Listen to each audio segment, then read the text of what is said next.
那个高反也有缓解作用。曲宗像水，柔软、坚韧、包容、有智慧。他会试着在各种困境里面去享受一些美好。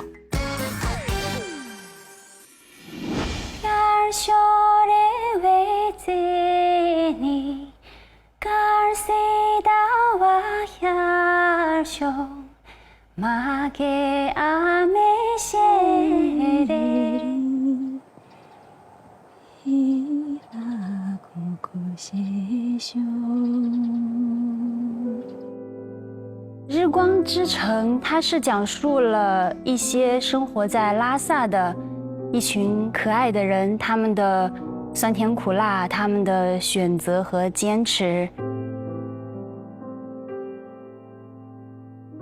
我饰演的是这家的大女儿，然后她又是女儿，又是姐姐，又承担着一个母亲的角色，总是默默地去付出，然后温暖身边的很多人。我一开始拿到剧本的时候，我更多的看到的是曲宗的温柔和他奉献的这一面。导演有跟我讲，他说曲宗是一个内心非常坚韧的一个女性。我一开始其实没有听太懂，如果她有很多的后悔啊，或者是不甘呀，那我觉得她可能就是她脸上的那个笑容不会那么的灿烂。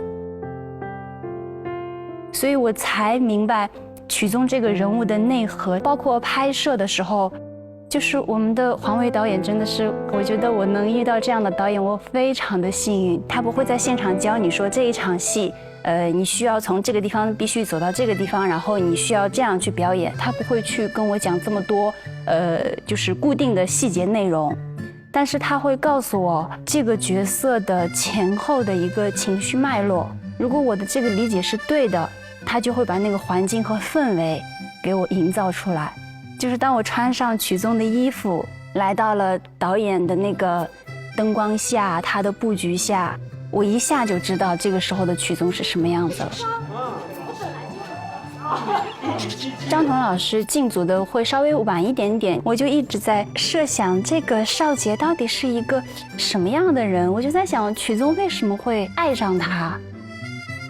有一天张彤老师真的来了，我们开始了我们的第一场戏，我就一下明白了为什么曲宗会爱上他。到时候我们俩人两头跑，他在这儿还有2个弟弟，还有爸爸呢。哎，他那俩弟弟人也特别好。行了。经常都是曲宗在照顾身边所有的人，只有在少杰跟前，少杰会任何事情都会把曲宗放在第一位。少杰他因为热爱这个土地，他热爱这里的老百姓，所以他才想要这里的老百姓能变得越来越好，越来越好。他其实也是奉献自己，温暖别人。许书记，祝你一路平安。就包括他最后跟少杰说的那些话，就是我很感谢你出现在我的生命里，即使我们2个人成不了夫妻，但在我的心里会永远为你保留一盏灯。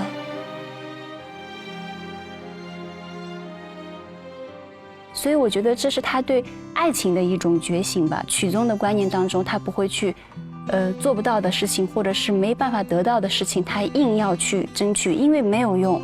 但是他会努力生活的同时，顺其自然，就是他的一种智慧。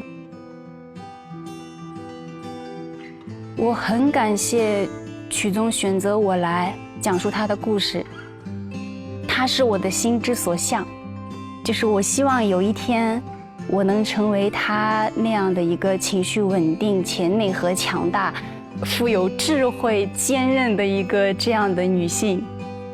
然后对于我自己，我还想跟他说，就是我很爱他，也希望他好好爱自己。